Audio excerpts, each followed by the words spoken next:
तो दाई हुआबिन और ज़ोलो दोनों ही अपनी spirit unification technique hello white tiger का यूज कर चुके होते हैं और उसी के साथ साथ हमें दाई और ज़ू फैमिली की फुल माइट भी देखने को मिलती है। इवन के इस एपिसोड में हमें डीन यान की 7 स्पिरिट टेक्निक स्टार्टिंग में ही देखने को मिल चुकी है और इसी मैच के दौरान हमें युहा और वोंगडोंग दोनों की ही स्पिरिट फ्यूजन टेक्निक भी देखने को मिलती है, जहां पर युहा और वोंगडोंग अपनी यूनिफिकेशन टेक्निक की सबसे पावरफुल टेक्निक गोल्डन रोड को यूज करते हैं।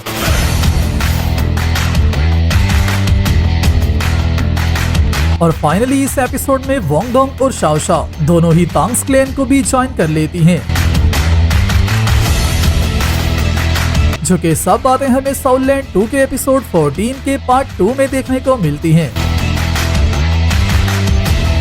और एपिसोड स्टार्ट होते ही सबसे पहले हम देखते हैं हेल व्हाइट टाइगर यहाँ पर पूरा डोमिनेट कर रहा होता है और जैसे ही दाई हुआबिन और ज़ोलो इस टेक्निक को यूज करते हैं, इसी को देखते ही वोंगडोंग काफी ज्यादा शॉक होकर कहता है ये तो प्रोटेक्टिव स्पिरिट फ्यूजन टेक्निक है, जिसे देखते ही युहाओ कहता है इसकी स्पिरिट पावर काफी ज्यादा स्ट्रॉन्ग हो चुकी हुई है, जिसके साथ ही हेल व्हाइट टाइगर युहा और वोंगडोंग दोनों पर ही अटैक करना स्टार्ट कर देता है और इन दोनों को काफी ज्यादा हद तक पुश बैक कर रहा होता है, जिसके साथ ही डिप्टी डीन यान से कहते हैं मैं काफी ज्यादा देर से परेशान था कि तुमने अभी तक युहाओ के इस मैच को जीतने की बात को क्यों नहीं माना, तो मुझे अभी के लिए ये समझ आ रही है कि तुम दाई और ज़ू फैमिली की कंबाइंड यूनिफिकेशन टेक्निक को देखना चाहते थे। जिसके साथ ही हम वापस आते हैं फाइट के व्यू पर, जहाँ पर ये सारी सिचुएशन युहाओ और वोंगडोंग दोनों के हाथों से बाहर निकल चुकी होती है, जिसकी वजह से युहाओ शाओ शाओ को उन्हें कुछ देर के लिए टाइम बाय करने का कहता है और उसी के साथ ही युहाओ और वोंगडोंग दोनों ही अपनी यूनिफिकेशन टेक्निक को एक्टिव करने लगते हैं, जिन दोनों को अभी के लिए शाओ शाओ प्रोटेक्ट कर रही होती है।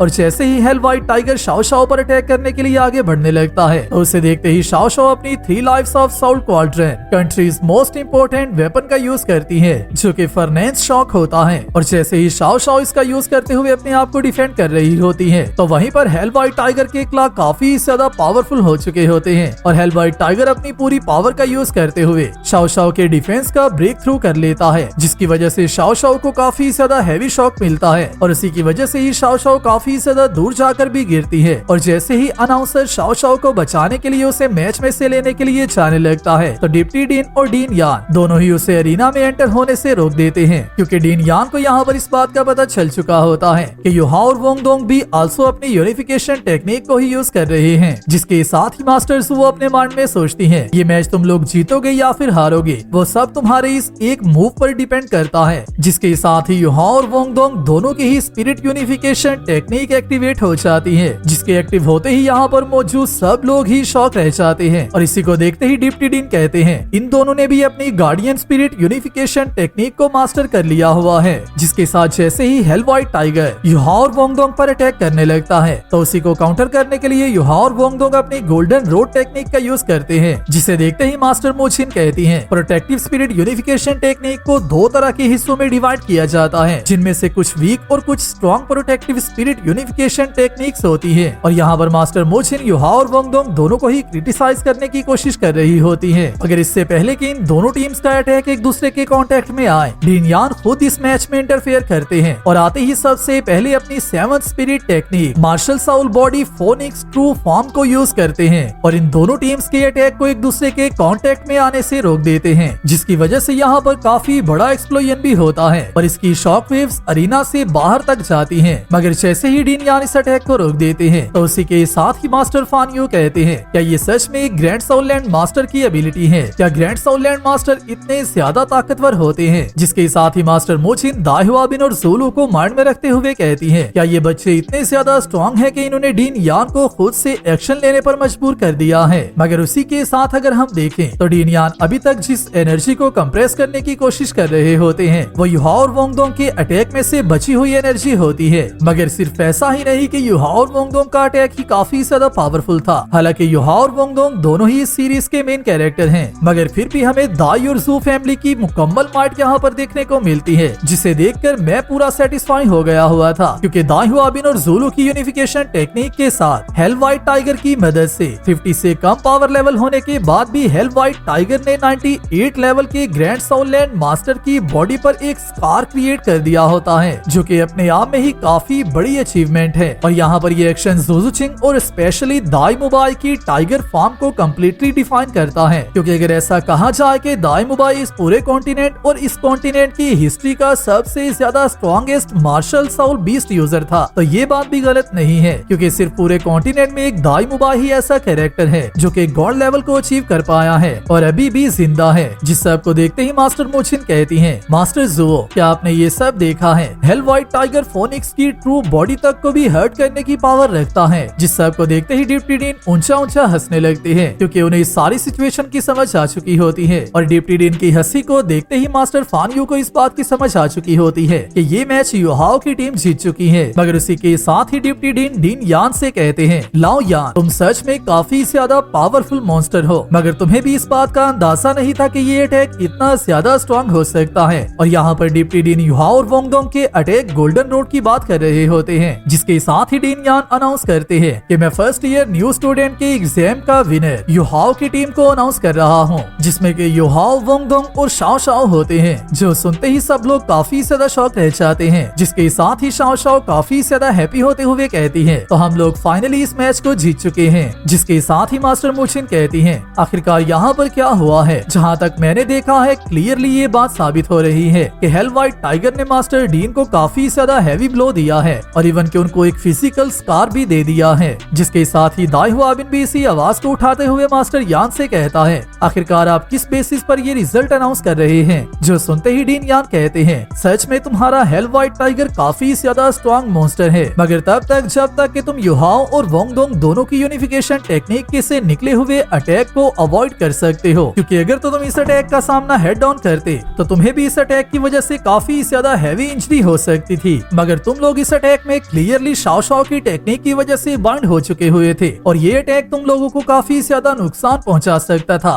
और तुम्हारे हेल व्हाइट टाइगर के मुझे इंजोर करने की वजह ये है कि मैं युहाओ और वोंगडोंग दोनों के अटैक को रेस्ट्रेन करने की कोशिश कर रहा था, जिसकी वजह से ही तुम लोग इस अटैक में सक्सेसफुल हो पाए हो। जिसके साथ ही डीन यान युहाओ और वोंगडोंग से पूछते हैं, क्या तुम दोनों की इस टेक्निक का नाम गोल्डन रोड है? जो सुनते युहाओ और वोंगडोंग इस पर हाँ करते हैं। जिसके साथ ही डीन यान इन दोनों को अप्रिशिएट करते हुए कहते हैं, तुम दोनों का ये अटैक काफी ज्यादा अमेजिंग है और तुम दोनों बहुत अच्छे स्टूडेंट हो। और इसी के साथ ही पूरे हाल इवन के पूरे स्कूल में युहाओ की विक्ट्री को अनाउंस कर दिया जाता है और ये युहाओ की फर्स्ट अचीवमेंट है कि वो श्रेक एकेडमी में आने के बाद फर्स्ट ईयर का चैंपियन बन चुका है। और अभी आने वाले टाइम में युहाओ की और भी काफी ज्यादा अमेजिंग और सीजन 1 के कैरेक्टर से और भी ज्यादा स्ट्रॉन्ग अचीवमेंट्स हमें देखने को मिलने वाली है। जिसके साथ ही जैसे ही ये मैच कंप्लीट होता है तो उसी के साथ ही डिप्टी डीन मास्टर फान यू से कहते हैं, मुझे इस बात से कोई फर्क भी नहीं पड़ता कि तुम किस तरह के मेथड को यूज करते हो, मगर तुम इस लड़के युहाओ को कभी भी गार्डियन स्पिरिट डिवीजन का कोड डिसाइपल नहीं बनने दोगे, बल्कि ये लड़का सिर्फ हमारे अंडर ही पढ़ाई करेगा।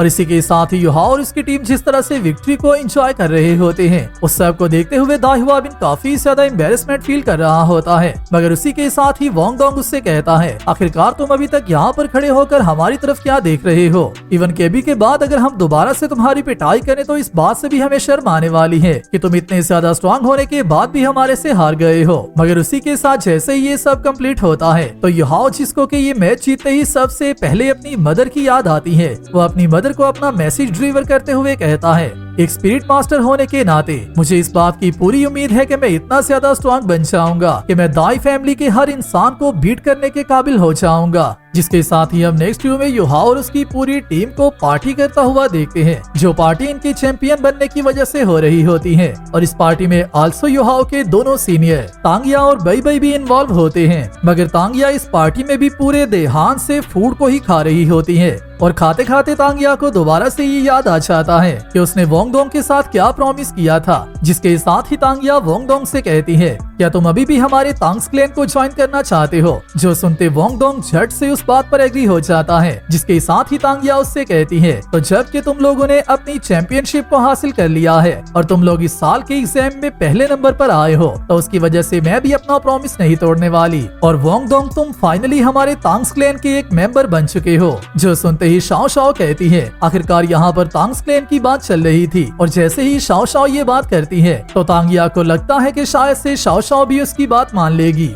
जिसके साथ ही तांगिया शाओ शाओ को सीड्यूस करना स्टार्ट कर देती है। और उसी के साथ ही उससे कहती है तांग्स क्लैन को हमारे एंसेस्टर तांगसेन ने बनाया था। हालांकि हमारा तांग्स क्लैन बाहर के लोगों को कोई भी स्पेशल ट्रीटमेंट तो नहीं देता, जिसकी वजह से अगर तो तुम तांग्स क्लैन को ज्वाइन नहीं करती तो उसकी वजह से तुम कभी भी अपनी लाइफ को एंजॉय नहीं कर सकती। मगर वो सब लोग जो कि हमारे तांग्स क्लैन का हिस्सा हैं, वो सब हमारी तांग्स क्लैन की सीक्रेट टेक्निक्स तक को भी लर्न कर सकते हैं। जिसके साथ ही तांगिया कहती है शाओ शाओ, तुम्हारा इसके बारे में क्या ख्याल है? क्या तुम हमारे तांग्स क्लैन को ज्वाइन करना चाहती हो? जिसके साथ ही युहाओ भी इन सब से कहता है हमारे इस साल के एग्जाम में हमारे जीतने के पीछे की रीजन तांग्स क्लैन की वही टेक्निक्स थी जो कि सीनियर भाई ने मुझे सिखाई हुई हैं, जिनमें ghost shadow step, controlling crane, catching dragon जैसी स्ट्रॉन्ग टेक्निक्स मौजूद थी। जो सुनते ही शाओ शाओ तांग्स क्लैन को ज्वाइन करने के लिए एग्री हो जाती है। जिसके साथ ही तांगिया इन दोनों से कहती है मैं अभी के बाद तुम दोनों को स्पेशली सबसे पहले तो घोस्ट शैडो स्टेप सिखाऊंगी।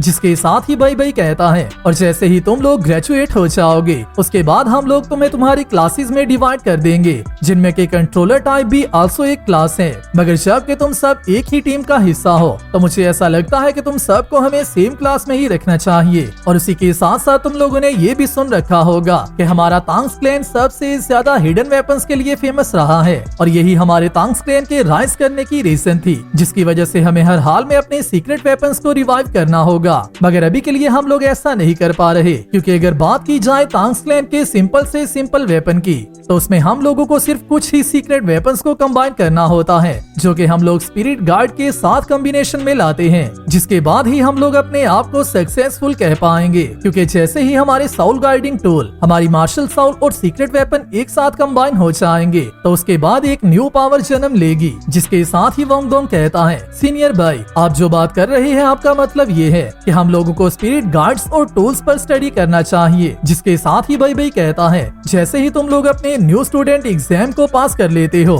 तो उसके बाद तुम लोग ऑफिशियली क्लास 1 के स्टूडेंट बन जाते हो। जिसके बाद अगर तुम लोग चाहो तो स्पिरिट गाइड डिवीजन को भी ज्वाइन कर सकते हो और स्पिरिट गाइड टूल्स की बेसिक्स को लर्न कर सकते हो। जिसके साथ ही शाओ शाओ कहती है जबकि मेरे पास 2 गार्डियन स्पिरिट्स मौजूद हैं, तो अगर तुम्हें अपना सारा टाइम स्पिरिट गाइडिंग टूल्स और रिसर्च करने में लगा देती हूँ तो उसकी वजह से मैं अपनी प्रैक्टिस को इनफ टाइम ही नहीं दे पाऊंगी और आने वाले टाइम में आगे नहीं बढ़ पाऊंगी। जिसके साथ ही वोंगडोंग कहता है मैं भी शाओ शाओ की बात से ही एग्री करता हूँ, मैं स्पिरिट गार्डिंग टूल्स को लर्न नहीं करना चाहता। जो सुनते ही तांगिया कहती है बात की जाए अगर स्पिरिट मास्टर्स की तो उनके लिए सबसे ज्यादा इम्पोर्टेंट काम कल्टीवेट करना होता है। तो अगर तुम लोग गाइडिंग टूल्स को लर्न नहीं करना चाहते तो हमारा तांग्स क्लैन किसी को भी फोर्सफुली काम करवाने के लिए उसे फोर्स नहीं करेगा। और जैसे ही हम लोग अपने तांग्स क्लैन की रजिस्ट्रेशन को वापस कंप्लीट करवा लेंगे और उसके बाद हम लोग ये देखेंगे कि अगर कोई स्टूडेंट स्पिरिट गार्डिंग टूल पर रिसर्च कर सकता है कि नहीं। मगर ये बात करते ही दा युहाओ तांगिया को यहीं पर रोकता है और उसी के साथ ही उससे कहता है मैं स्पिरिट गार्डिंग टूल्स को लर्न करना चाहता हूँ और उन्हें सीखना चाहता हूँ। जो सुनते वोंगडोंग और शाओ शाओ काफी ज्यादा शॉक होते हैं। और यहाँ पर युहाओ का ये डिसीजन काफी ज्यादा अच्छा भी है, क्योंकि अगर बात की जाए कल्टीवेशन की